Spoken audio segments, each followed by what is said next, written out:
Okay, so everyone's heard that story, right? About Priscilla Presley, how she supposedly swooped in after Elvis died, Mhm. saved Graceland single-handedly, and built this, huge empire from nothing. Oh, yeah, that narrative is definitely out there. It's powerful, the whole crisis to triumph thing. Totally. But what if that's, well, not the whole story? What if there's another side that really changes how we understand who controlled Elvis's legacy and how it was actually saved? Right. And that's what we're diving into today. We're really unpacking the true story, the origins, the evolution of Elvis Presley Enterprises. Mm-hmm. We'll get into the financial mess after he died, the legal stuff people don't often talk about, and crucially, the team effort behind keeping Graceland going. And we're pulling this from some solid sources, books like The Untold Story of Elvis Presley Enterprises, insights from top biographers like Peter Guralnick, Alana Nash. Yeah, and quotes from people who were right there, like Priscilla herself and Lisa Marie, too. Exactly. So the mission here really is to cut through some of those myths that have built up over the years. And give you a clearer picture of how this massive legacy was actually protected and, well, transformed. Yeah, I think the real story is honestly even more interesting than the legend. Okay, so let's kick things off with something that might sound kind of backwards at first. The name Elvis Presley Enterprises, EPE. Right. Today, you think big corporation. But back when Elvis first used it, like early 70s, it was something else entirely. That's such a great place to start because, yeah, it was basically just a vanity title. That's it. Vanity title. He wasn't actually setting up a business. He literally just like the initials, EPE. He had jackets made with them for his personal football team. No way, just jackets. Yeah. Sonny West, one of the Memphis Mafia guys, he put it perfectly. He said, it wasn't a business thing. It was just a name. EPE was kind of a private joke, something Elvis liked to show off on shirts and helmets. A private joke. Wow. Okay, that's wild. Yeah. I mean, I guess if you're Elvis. Right. You can do that. But it blows your mind considering what EPE became. So, okay, if it wasn't a real company, just this sort of pet name, what was the actual financial situation when Elvis died in 77? Because everyone assumes he was just loaded. And that's the huge disconnect. The reality was grim. Peter Guralnick, in his big biography, he wrote, at the time of his death, Elvis had virtually no liquid assets. His estate was in chaos. No liquid assets. Chaos. Yeah, think about that. And Graceland itself, just keeping the lights on, the maintenance, everything, it was costing over $500,000 a year. Whoa. And this is key.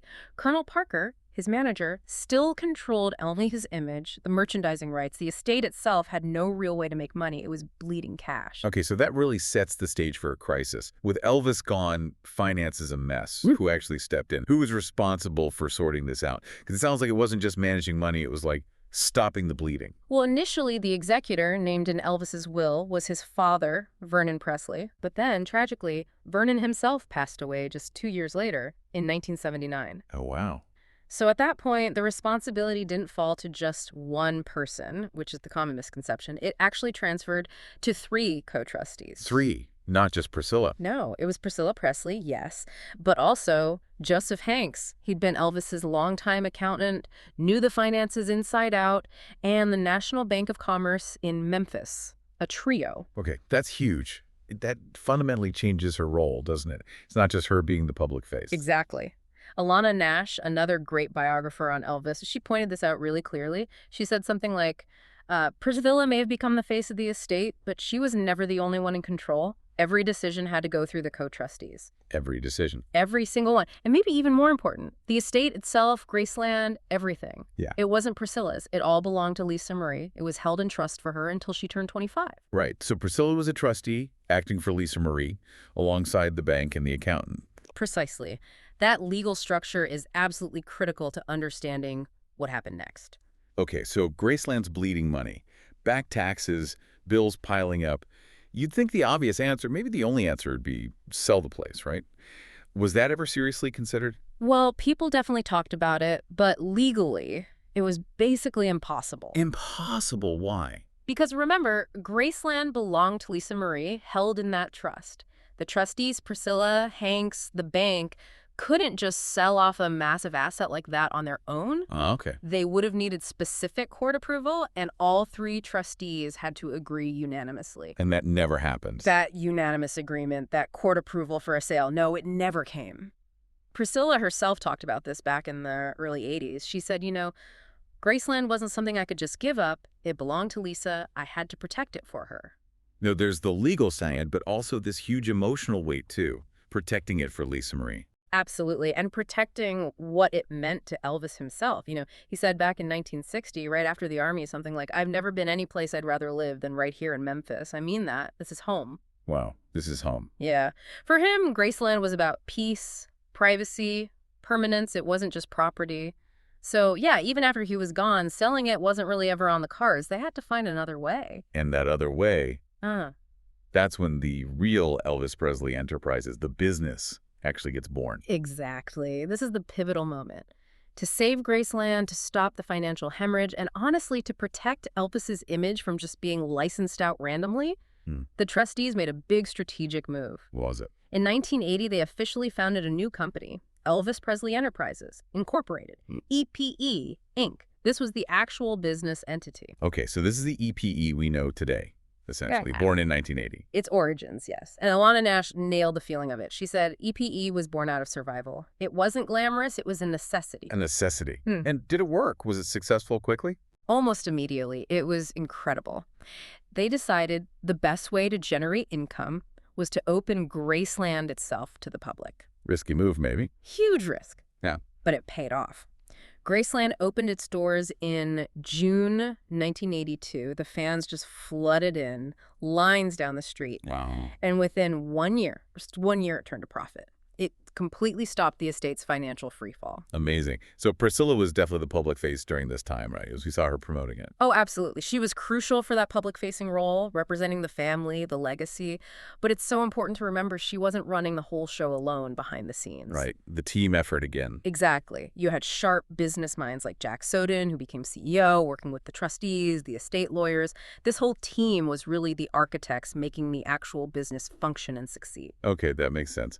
Now, sticking with Graceland for a second, another thing everyone always asks, why can't you go upstairs? The famous upstairs question. Yeah.